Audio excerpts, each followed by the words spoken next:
All right, welcome to our first day of colored pencil for our Moth grid drawing. So in previous classes, we set up our grid, we drew our moth, and now we are going to get into the fun part, which is the coloring process. For this project, you are going to be using some high quality professional colored pencils, our Prismacolors, and you also have a container of variety of colors for Crayola. Crayola is like the best of school grade pencils. Like they're decent pencils. So you can do blending and shading and all the stuff that you can do with Prismacolor with Crayola.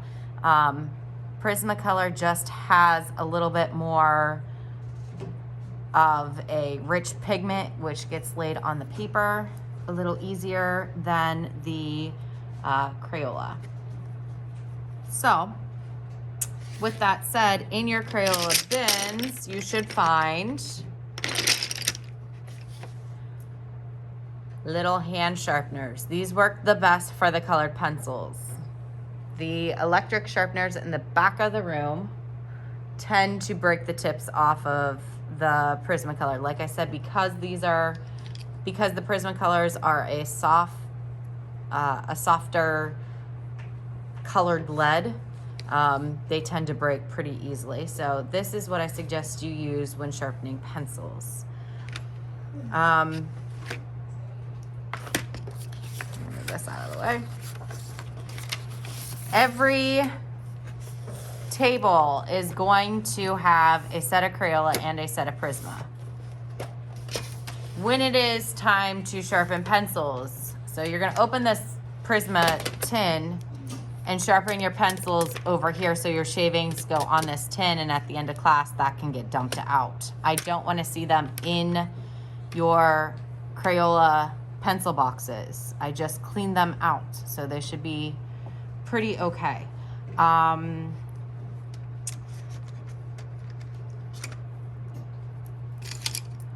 forgot a color. I did, like I said, try to take a picture of the colors that I suggest for this project. That is in your Google Classroom. I try to lay it out so you could see the words. If you are sharpening a pencil, please try to keep the name at the bottom. Like, don't sharpen this end. Sharpen the one furthest from the name. As always, please don't tap your pencils on the table. It fractures the lead inside. I'm gonna show you this. I don't know why kids have a problem with this. So these tins are not quite square, all right? So, sometimes you'll be like, I can't get the lid on. If it doesn't fit one way, rotate it and it'll fit the other way. You wouldn't believe how many kids have a problem putting the tin lids on. It's just a thing. It happens every year. Okay, I'm gonna move those out of the way. Like I said, I already pulled some of my colors. For today, you are going to obviously need your drawn grid with your butterfly. You're going to be using this scratch paper to test colors, primarily on this side. But I printed enough of these. Everybody can get one of these and put their name on it. I already started testing colors on mine. So if you just want to, at the end of class, put your grid, put this on top and turn it in. That way everybody has this with them. And then whatever you are testing, you'll have examples here too. We'll talk about testing in a moment. I did want to show you, so I printed this out for you. However, the quality is lacking a little bit on this side. If you take a good hard look at, say, this area and this area, there's lots more information here or even here than there is on your prints. So though this is good, and this is, if you manage to match all these colors over here, I'd be thrilled. Just know that mine that I'm using as a reference might have a little bit darker of a tone than yours. So like my creams are a little bit more tan and yours are a little bit more cream. My brown, mine's more brown and yours is a little bit more of an orangey color. All right. So on to the fun stuff. We're gonna learn how to do some of this today. Fun, fun, fun.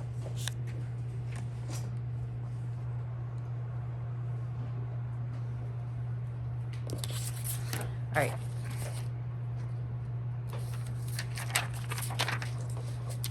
So I'm going to put my reference picture over to the side. I'm going to start, we're gonna start on the actual moth wing. I'm gonna show you some different parts on how to achieve this look. And then, so the wings will probably be a day, the body might be a quick demo, and then the background will be part of our finishing. So for the wing, if I'm starting up here, I know that obviously I'm gonna need black. I just pulled out a Crayola black. I'm gonna pull out my goldenrod for some of these. And definitely my cream and ginger root. Also going to have my white on hand. Well, let's just start there. You are also going to want to have an eraser handy. I'm looking for a kneaded eraser right now.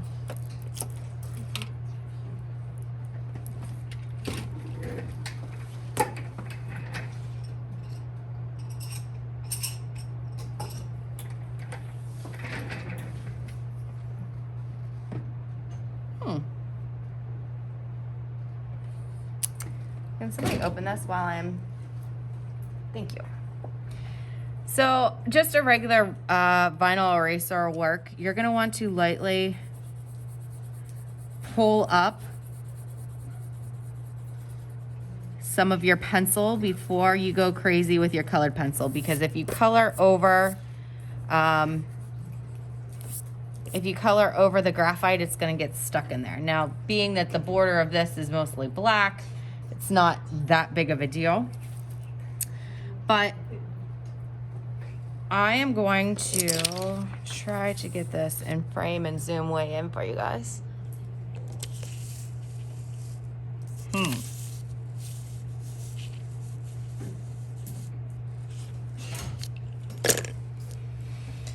Okay, so I'm just gonna start at the very top. I'm going to block in some of these colors. So I'm going to take my cream.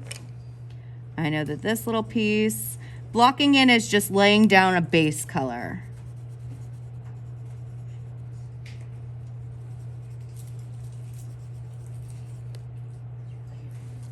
This little circle guy here, that little circle guy here. Thank you, dear. Next, on the edges, I'm going to take my ginger root.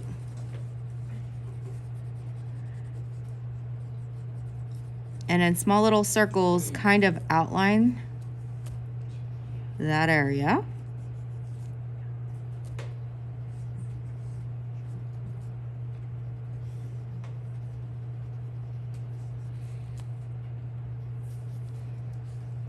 Now, I told you that mine looks a little bit more brown than yours does. I'm now going to test my, you can't even see that, my light umber on the side over here. All right, looks pretty good to me. I have a little divot in some of these, and this is like the veining of my wing. I'm going to lightly put some of that in there. and carefully blend that out some. And I see the edge of this one is a little bit more brown. This one has some brown in it. The upper side of this does. All right. Now I'm going to take my black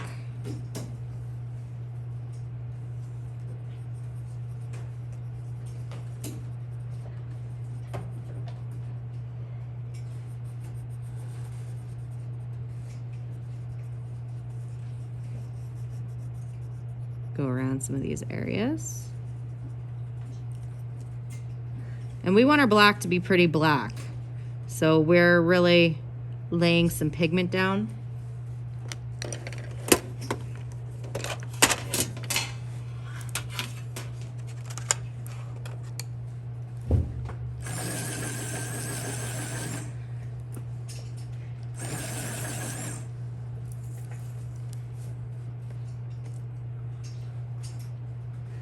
Uh-oh.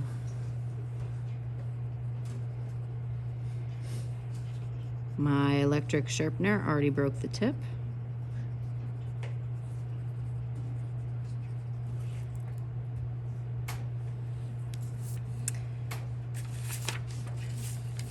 Then to soften that up some,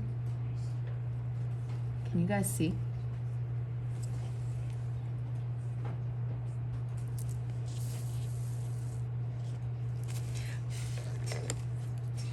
I'm going to do little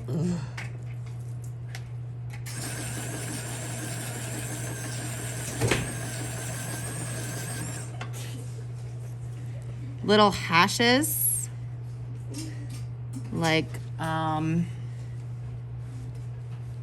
almost little whiskers flowing into those, just to soften it a little bit. This is a marathon, not a sprint. This project, if you're doing it correctly, is going to take you all the class periods that I am assigning this for you to do. I want to make sure that my black's really nice and black. Okay. Let me show you this area right here. So I'm going to actually lay down an undercoat of a yellow ochre, and I am going to be using my yellowed orange and pale vermilion.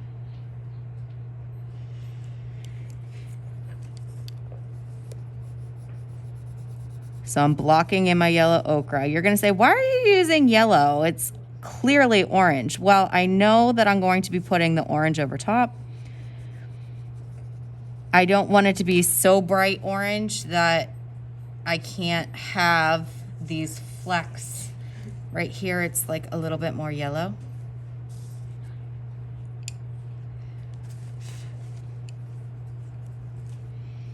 I'm gonna add some yellowed orange to it on the edges.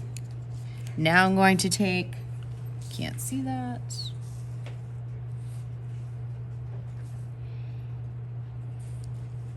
My actual orange and go over some of that. So I'm not able to get this orange to cover all of that yellow. It's going to give it the impression of orange.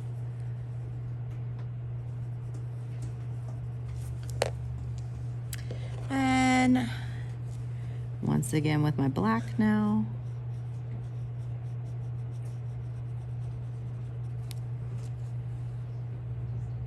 This area in between.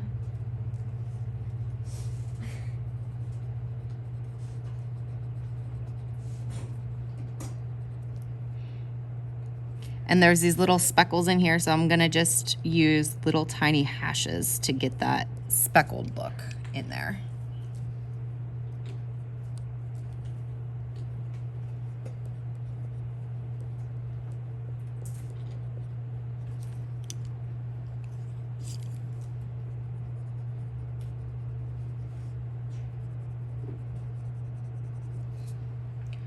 Okay. So you're gonna continue this process. It's a slow process.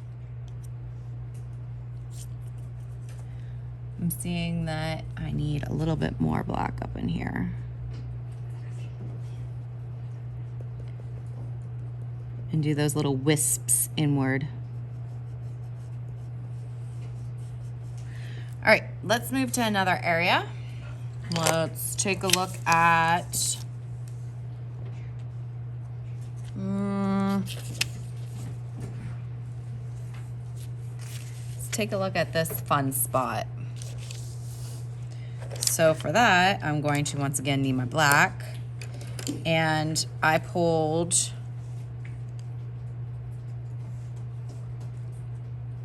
peacock blue and light aqua for this. Your picture, I'm looking at it, looks a little bit more aqua. Mine looks a little bit darker. But I'm gonna go ahead and, if you have a kneaded eraser, has anybody used a kneaded eraser before? So it's just like a gummy eraser. And if you dab it, it pulls up pigment you put on your paper. You can use the vinyl or you can use the kneaded erasers. I'll pull some out.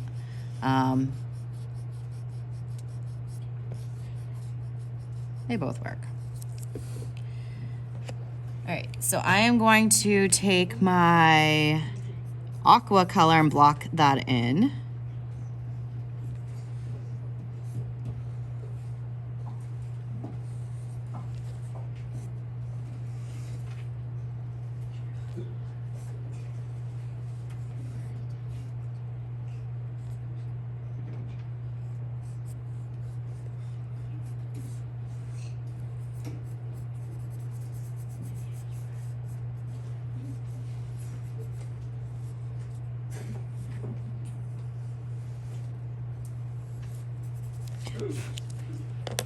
Now I'm going to take my peacock blue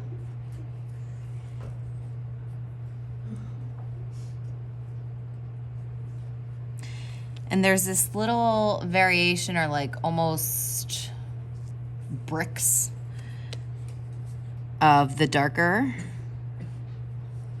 in there. So I'm leaving space in between my blues so that I can see the aqua through it.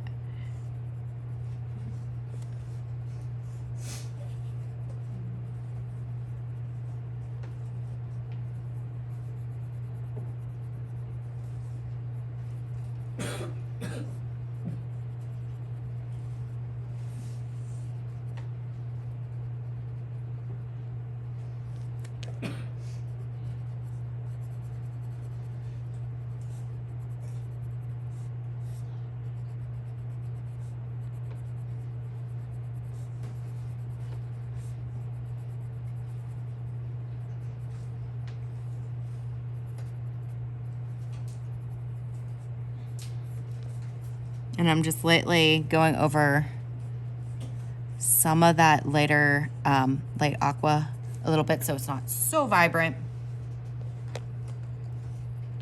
I think this actually extended over more.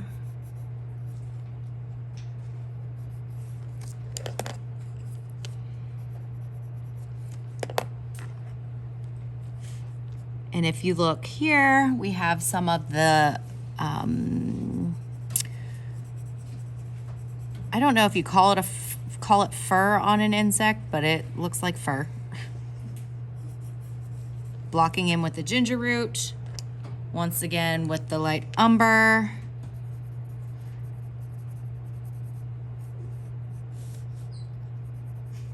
Little wisps in there. And this gets carried up some. Now I'm going to take my black.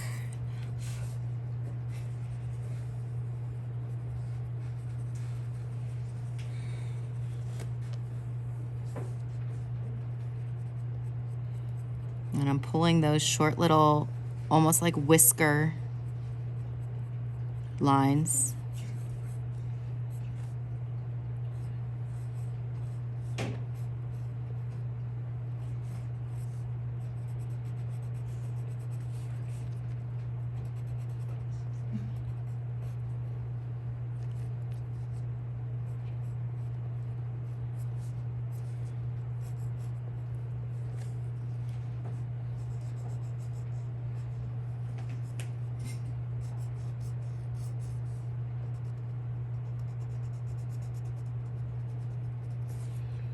Okay, so fairly quickly, I already have that portion of my moth done. These colors are a little bit more intense than my picture. If you look at your picture, however, still kind of intense actually, but I like it. So that is what we are going to be working on today. We're working on the wings. Remember, those little hash marks are what you're going to be using basically to transition between two colors and to make it look more realistic. This is full of those little hash marks. A little bit of stippling, but you can't quite go straight down and straight up with a colored pencil. You have to do the hash marks. Okay. So I'm gonna stop there.